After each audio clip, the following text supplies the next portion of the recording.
Oh, I didn't know if there was questions for you. Both of you. Yeah, you can probably speak to it. I think I would include that, but I'm always very wary about categorization, right? About making sure that your sound fits a particular style or narrative or is easy to unpack or to explain. Yeah? If that experience is valid, is authentic, and is speaking the truth about your life, then that to me counts as authenticity, right? And that's not to say that so many of our African traditional sounds, if you can call them that, the fact that they still exist, right, even after the thorough colonization of this space, is already a testament to resistance in a way, right? The fact that we even have any of that left, yeah? When you think of how brutal and violent our education system is, for example, it really is a miracle that there's something at the end of that that counts as rich and real and honest and true, right? So for me, what I would say to your question is that I'm always thinking about Blackness as global, right? Like I said, I just have a hard time, respecting national borders. I have a hard time, paying allegiance to these imaginary lines. But what is more important to me is the lived experiences of people who look like me all over the world. That's the music that I claim.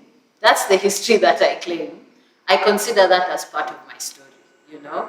Whether it's Senegalese rap in Paris, that's my shit, you know? Whether it's Brazilian rap from Rio, all those stories to me are not truncated or are not separated from being African, because we as Africans on the continent have very deep anxiety about conserving African culture.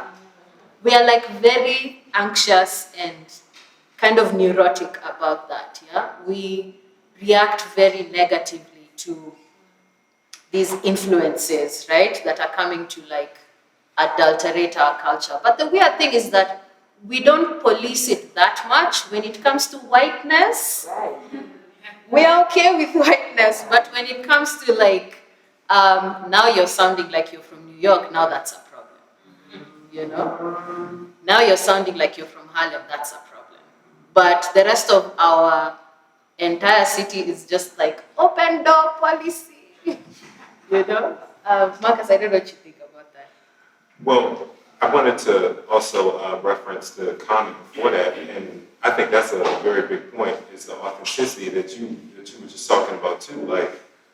Just being authentic, even if it's not protest music that you're doing. If you're just being authentic to yourself and you're seeing that literally everybody is over here doing this thing. They're doing this kind of music. And you decide you want to go over here and do some space-themed electronica. You love Sun Ra, you love Flying Lotus, you love all this stuff over here.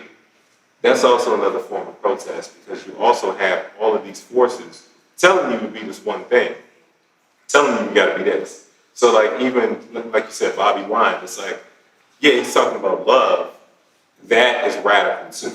Yep. So I feel that, there's space for more stuff like that.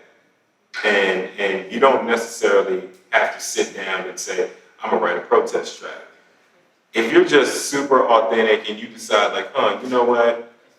No one's talked about this. That's gonna find the right ears. It may not be immediate. It may take a while, but I think people are gonna come around to it, because we're in this space now in the industry where there's room for everybody. So that's what I would say to that.